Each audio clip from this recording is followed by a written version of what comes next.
Hello, hi, very good evening, all my students. This is Sangeeta and welcome to Ganga TET PGT home science. Ganga TET PGT home science में आप सबका बहुत बहुत स्वागत है। तो आज हम क्वेश्चन हल करने वाले हैं, वो NCERT 11th क्लास की है। वो हमने बाद वाले जो क्वेश्चन आते हैं ऑब्जेक्टिव टाइप वो लिए हैं। तो हम अपना पहला यानी क्वेश्चन देखते हैं। उससे पहले मैं आप लोगों को बता दूं कि आप लोग इतने लोग वीडियो देखते हैं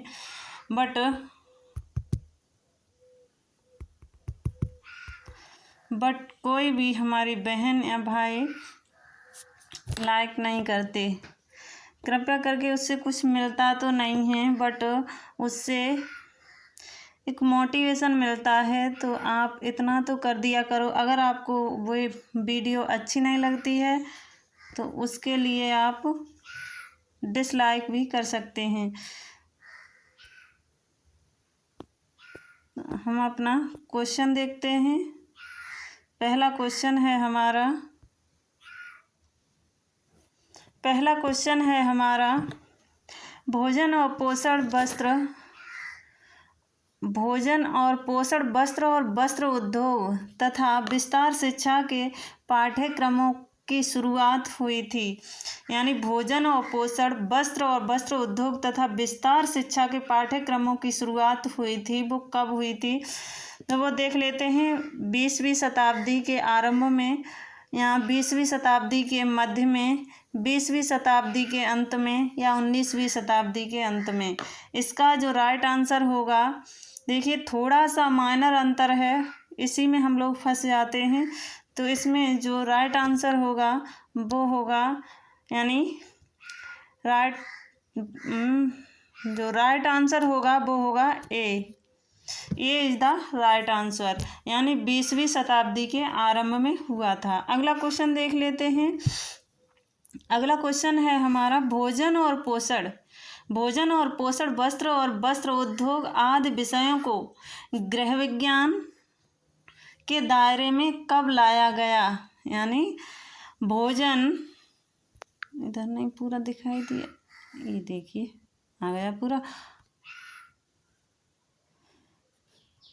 यानी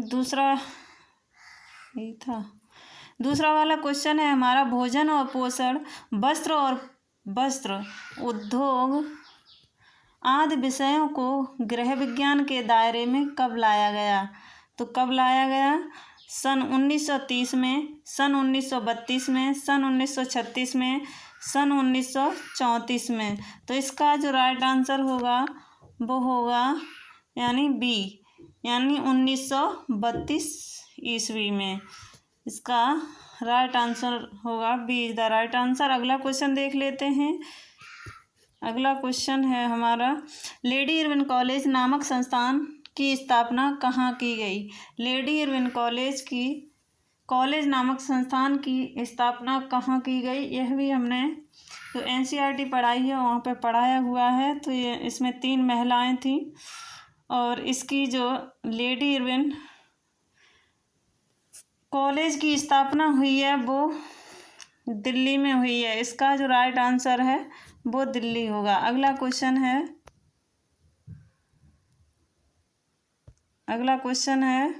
question number 4। Lady Irwin college नामक संस्थान की स्थापना किसने की थी? यानी लेडी इरविन नामक संस्थान की स्थापना किसने की थी? तो सरोजनी नायडू या राजकुमारी अमृता कौर, कमला देवी चट्टोपाध्याय, उपर्युक्त सभी। ये तीनों की तीनों महान मूर्तियाँ वहाँ थीं जो इसकी स्थापना हुई थी। तो उस समय इस स्थापना में ये तीनों महान मूर्तियाँ थीं। तो इसका जो राइट आंसर होगा वो डी हो जाएगा। ये सभी सरोजनी नायडू यानी राजकुमारी अमृता कौर, कमला देवी चट्टोपाध्याय, तीनों का योगदान रहा है। अगला क्वेश्चन देख लेते हैं। लेडी कॉलेज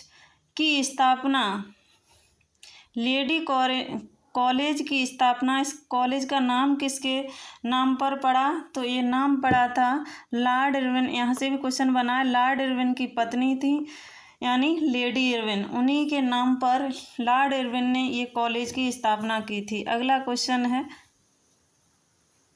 अगला क्वेश्चन है, लेडी कॉलेज की स्थापना किस वायसराय के कार्यकाल में की गई। यहाँ पर थोड़ा भद्दा सा दिख रहा है बट मैं बोल रही हूँ तो आप लोग समझ लें उसे। तो इसका क्वेश्चन नंबर 5, लेडी कॉलेज की स्थापना किस वायसराय के कार्यकाल में की गई थी। आप सभी को मालूम होगा तो इसका जो राइट आंसर कौन सा होगा, लॉर्ड रॉबिन, लॉर्ड चैमफोर्ड या लॉर्ड वेवेल या लॉर्ड इरविन। इसका जो राइट आंसर होगा वो होगा लॉर्ड इरविन। अगला क्वेश्चन देख लेते हैं। अगला क्वेश्चन कौन सा है हमारा, क्वेश्चन नंबर 6। क्वेश्चन नंबर 6 है हमारा, मानव पारिस्थितिकी शब्द का पहली बार प्रयोग किसने किया। मानव पारिस्थितिकी शब्द का पहली बार प्रयोग किसने किया, कुमारी सैम्पल ने या एलन स्वेलो रिचर्ड ने, एलन स्वेलो रिचर्ड ने या हार्लेन एच बैरोज ने या इनमें से कोई नहीं।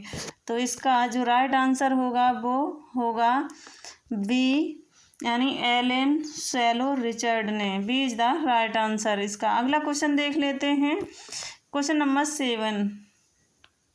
क्वेश्चन नंबर 7, निम्न में से किसने एसोसिएशन ऑफ अमेरिकन ज्योग्राफर्स के 1922 के अधिवेशन में मानव भूगोल को पारिस्थितिकी के रूप में विकसित करने का पुरजोर समर्थन किया था। किसने किया था, हॉर्लेन। एक बार फिर से पढ़ लेते हैं, निम्न में से किसने एसोसिएशन ऑफ अमेरिकन ज्योग्राफर्स के 1922 के अधिवेशन में मानक भूगोल को पारिस्थितिकी के रूप में विकसित करने का पुरजोर समर्थन किया था। तो ये किसने किया था, हार्लेन एच बैरोज ने या कुछ सैम्पल ने या एलन स्वेलो रिचर्ड ने। इसका जो राइट आंसर होगा वो होगा, क्या हो गया,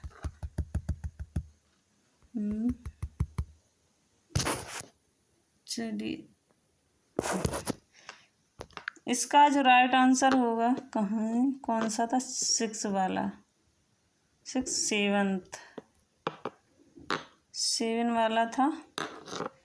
देखिए अगला है, इसका जो राइट आंसर होगा Harlan H Barrows, A is the right answer. अगला क्वेश्चन है क्वेश्चन नंबर 8 देख लेते हैं। क्वेश्चन नंबर 8 है हमारा, इकोलॉजी शब्द का पहली बार प्रयोग 1966 में निम्न में से किसने किया।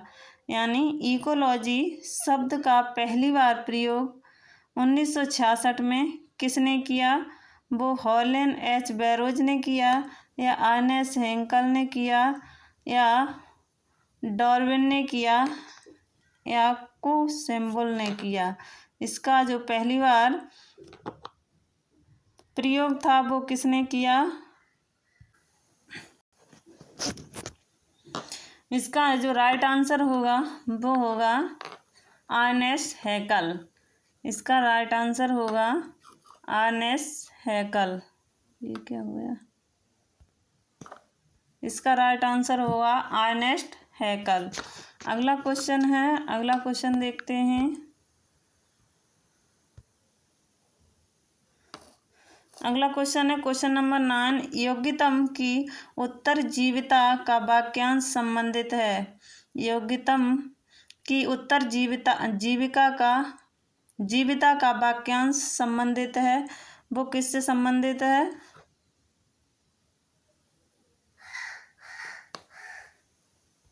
वाक्यांश संबंधित है पार्क्स, मैग्रेस, हटिंगटन, हर्बर्ट स्पेंसर, मैकेंजी। तो ये किससे संबंधित है, ये संबंधित है यानी हर्बर्ट स्पेंसर से। योग्यतम की उत्तरजीविता का वाक्यांश किससे संबंधित है, तो ये है हमारे हर्बर्ट स्पेंसर से। इसका जो राइट आंसर होगा वो डी होगा, D is the right answer. अगला क्वेश्चन है हमारा, निम्न में से किसने मानव पारिस्थितिकी की संकल्पनाओं का प्रयोग जनसंख्या विस्फोट, वहन क्षमता और इधर ये नहीं आ रहा,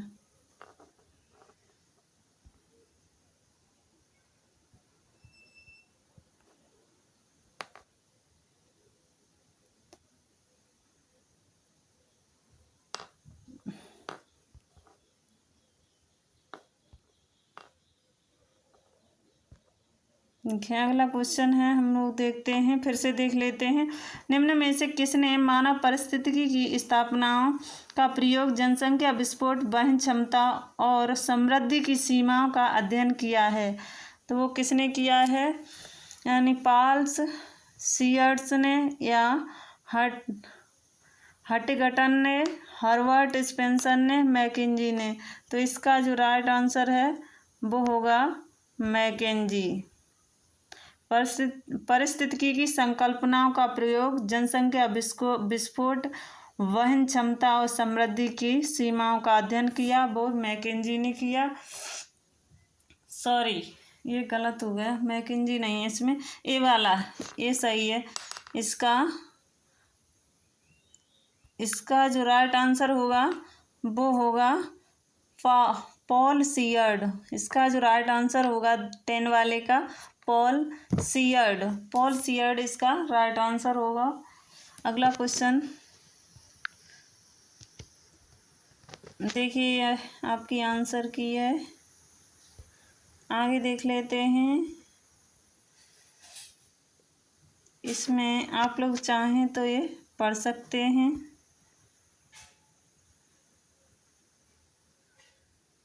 जेंडर, गृह विज्ञान शिक्षा की वह विधा है जिसके अंतर्गत पाकशास्त्र, पोषण यानी बच्चों का पालन पोषण,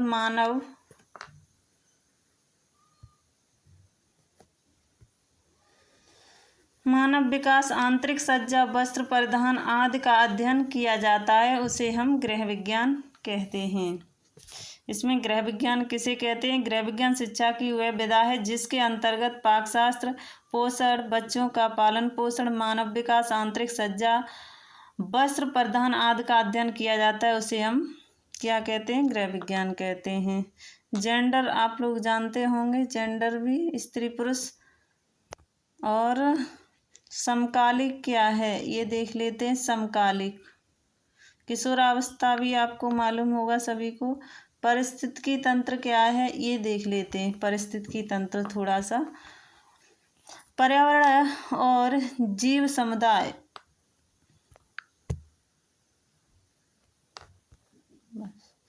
पर्यावरण और जीव समुदाय के पारस्परिक संबंधों के अध्ययन को पारिस्थितिकी कहते हैं।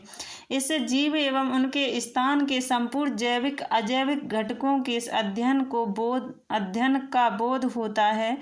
इस यानी इतना ही नहीं बल्कि इनके अंतर संबंधों की जटिल प्रक्रिया की ओर भी संकेत मिलता है। परिवार आप लोग समझते हैं, इसमें पति पत्नी और उनके बच्चे, वही परिवार होता है। और इसमें 2 प्रकार के होते हैं परिवार, छोटा परिवार, बड़ा परिवार। और भी परिवार देखे गए तो उसमें दादा दादी और भी बुआ चाचा चाची आते हैं, जो संयुक्त परिवार में आते हैं। और एकल परिवार में माता पिता और उनके बच्चे होते हैं। अगला क्वेश्चन है, अगला पॉइंट है, किशोरावस्था प्रत्येक व्यक्ति के जीवन में वह काल है जो बाल्यावस्था के अंत में प्रारंभ होता है और प्रौढ़ावस्था के आरंभ में समाप्त हो जाता है। यह बड़े संघर्ष, तनाव, तूफान और विरोध की अवस्था है। किसकी अवस्था है ये? संघर्ष, तनाव और तूफान और विरोध की अवस्था है। ये हमने देख लिया, ये पॉइंट देख लिया, ये भी देख लिया, ये भी देख लिया, ये भी परिस्थिति भी देख ली। अब आगे हम देखते हैं, थोड़ा सा और है, ये भी देख लेते हैं जल्दी से। तो जेंडर क्या है? जेंडर को हिंदी में लिंग कहते हैं। हिंदी में क्या कहते हैं? लिंग। और इंग्लिश में इसे सेक्स कहते हैं। यानी ये क्या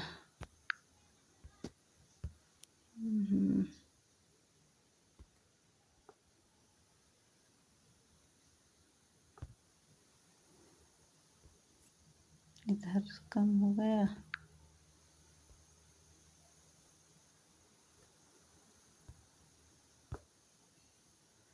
देखिए जेंडर भी देख लेते हैं। जेंडर को हिंदी में लिंग कहते हैं, इंग्लिश में इसे क्या कहते हैं? सेक्स कहते हैं। लिखा ही नहीं जा रहा,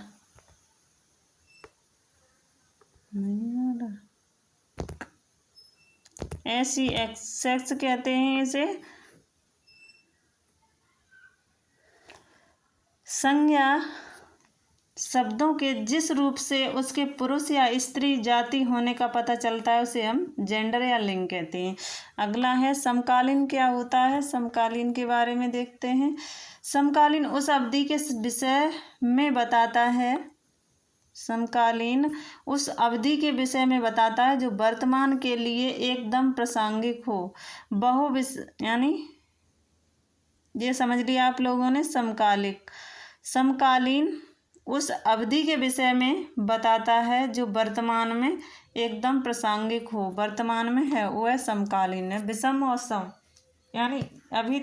यानी हमारे पास कोई वस्तु है वो अभी है फिलहाल में, वो सम में है। विषम वो विषम यानी है नहीं तो विषम में है। इसका मतलब प्रेजेंट और ना प्रेजेंट का होना। आगे देखते हैं बहुविषयक। बहुविषयक क्या है? बहुविषयक का तात्पर्य है जिनमें विविध प्रकार के विषय शामिल हों, वो हमारे क्या होते हैं? बहुविषयक होते हैं।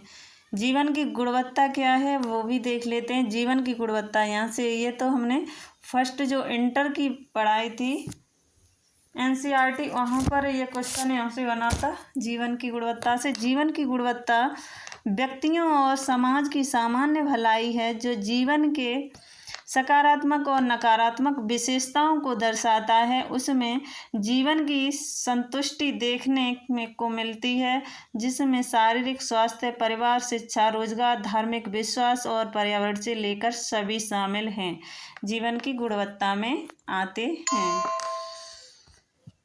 तो आगे हमने इसका जो पॉइंट वाइज दिया था वो कर लिया। हम दूसरे चैप्टर के हम क्वेश्चन देख लेते हैं जल्दी से।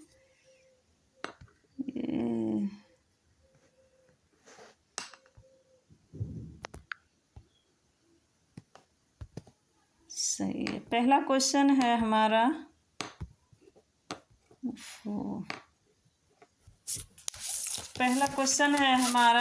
मैं होने की अनुभूति निम्न में से किससे पृथक है?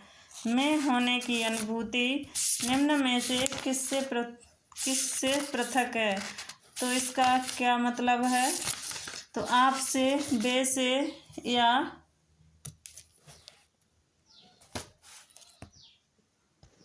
आप से, बे से, या अन्य से। तो इसका मैं होने की अनुभूति वो उसका मतलब है वो है किससे? आपसे। अगला क्वेश्चन है,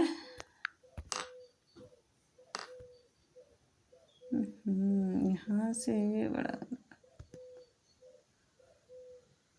कौन सा वाला है?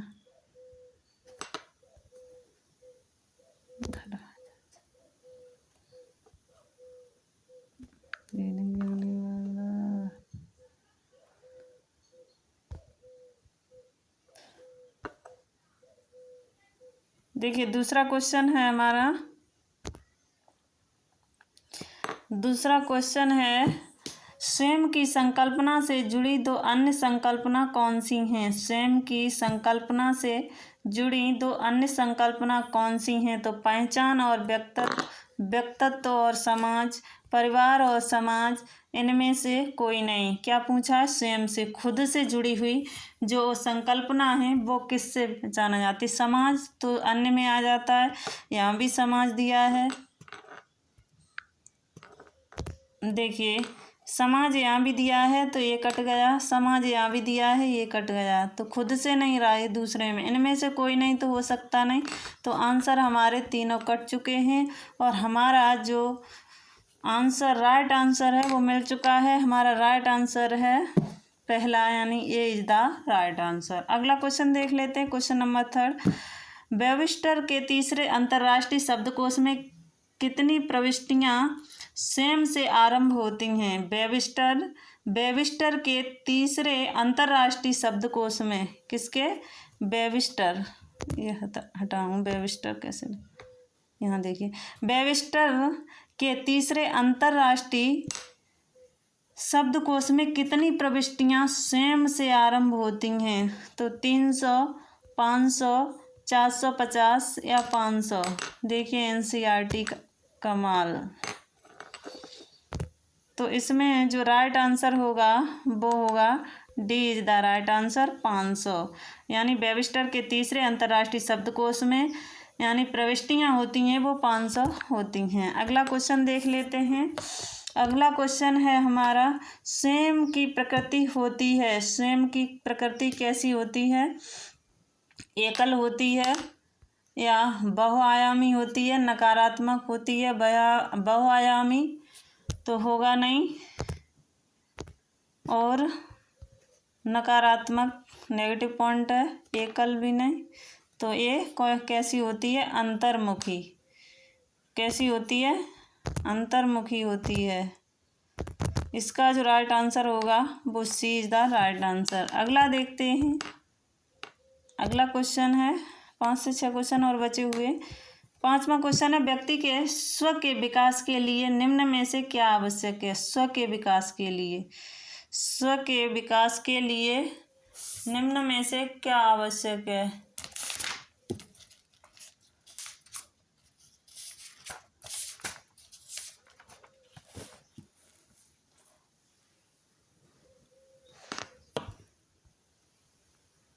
व्यक्ति के स्व के विकास के लिए निम्न में से क्या है? देखिए क्वेश्चन नंबर 4 है, स्वयं की प्रकृति होती है। इसमें मैंने पहले गलत बता दिया, सॉरी। देखिए स्वयं की प्रकृति होती है, कैसी होती है? एकल होती है,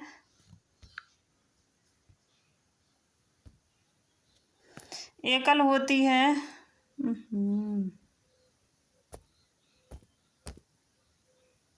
स्वयं की प्रकृति कैसी होती है? एकल, बहुआयामी, अंतर्मुखी या नकारात्मक। इसका जो राइट आंसर होगा वो होगा बहुआयामी, यानी स्वयं की प्रकृति बहुआयामी होती है। अगला क्वेश्चन है, व्यक्ति के स्व के विकास के लिए निम्न में से क्या आवश्यक है? संस्कृतिकरण, सामुदायिक विकास, उद्योग विकास या समाजीकरण। तो इसका जो राइट आंसर होगा समाजीकरण। अगला क्वेश्चन है, क्वेश्चन नंबर 6, समाजीकरण द्वारा व्यक्ति में निम्न में से कौन सा विकास होता है? समाजीकरण द्वारा व्यक्ति में कौन सा विकास होता है? तो सामाजिक स्वस्थ आचरण, सामाजिक परिपक्वता, सामाजिक भावना। तो इसका जो राइट आंसर होगा डी, यानी ये सभी होता है। अगला क्वेश्चन देख लेते हैं। क्वेश्चन नंबर 7, समाजीकरण द्वारा व्यक्ति में कौन सा विकास नहीं होता है? वर्ग प्रतिष्ठा, सामाजिक विभाजन, राष्ट्रीय और चरित्र विकास, संयोग। ये इसमें कौन सा नहीं होता है? तो जो राइट आंसर है वो होगा B is the right answer, यानी सामाजिक विभाजन नहीं होता है समाजीकरण में। अगला क्वेश्चन है, क्वेश्चन नंबर 8, किस अवस्था में बच्चों का समूह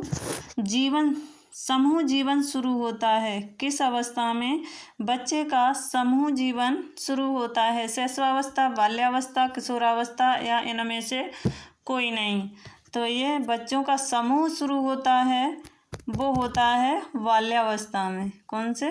बाल्यावस्था में। अगला क्वेश्चन है, समूह जीवन से बच्चों में कौन सी आदत विकसित होती है? समूह जीवन से बच्चों में कौन सी आदत विकसित होती है? आत्मविकास, साहस, न्याय बुद्धि या ईमानदारी, सहनशीलता। तो इसका जो राइट आंसर होगा वो होगा D is the right answer, यानी ये सभी गुण बच्चे में पाए जाएंगे। अगला क्वेश्चन देखते हैं, यानी हमारा लास्ट क्वेश्चन, जब बालक अच्छे कार्य करता है तो उसे क्या मिलता है? तो प्रशंसा या पुरस्कार या दंड। दंड तो मिलेगा ही नहीं, वैसे भी ये गलत हो जाएगा। तो प्रशंसा मिलती है, पुरस्कार भी मिलता है जब अच्छा कार्य करता है बच्चा। तो दोनों ही चीज़ें, इसका राइट आंसर होगा वो होगा D is the right answer. तो आज के लिए देखिए आप लोग, ये आपकी आंसर की, और इसमें क्या है, सम क्या है, स्वाभिमान, स्वसंकल्पना। अच्छा, देखिए थोड़ा सा ये हम लोग देख लेते हैं, शायद हमारे काम का हो। स्वयं शब्द का अर्थ,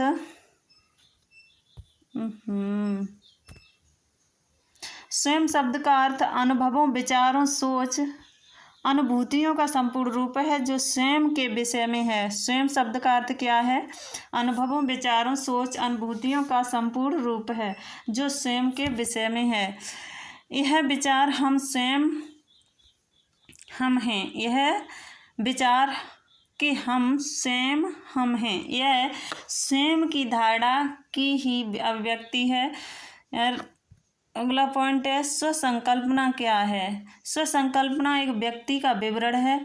जो स्वसंकल्पना हमारे व्यक्तिगत ज्ञान है कि हम कौन हैं, हमारे सभी विचारों और भावनाओं को शारीरिक, व्यक्तिगत और सामाजिक रूप से शामिल करते हैं। जो स्वसंकल्पना में हमारा ज्ञान भी शामिल है कि हम कैसे व्यवहार करते हैं, हमारी क्षमताओं और हमारे व्यक्तित्व विशेषताओं के बारे में, ये सभी के समय संकल्पना में है। आगे देखते हैं स्वाभिमान।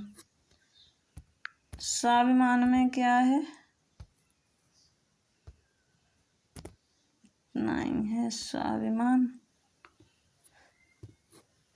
स्वाभिमान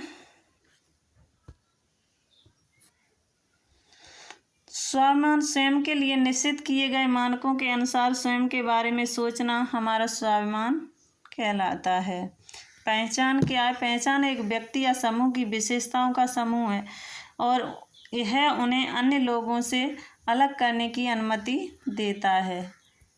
ये आप लोग समझ गए होंगे। पहचान क्या है, पहचान एक व्यक्ति का एक समूह है, समूह की एक विशेषता का समूह है। यानी पहचान एक व्यक्ति या एक समूह की विशेषता का समूह है और यह उन्हें अन्य लोगों से अलग करने की अनुमति देता है। तो आज के लिए बस इतना ही, मिलते हैं हम अगली वीडियो में। तब तक के लिए थैंक यू, बाय बाय।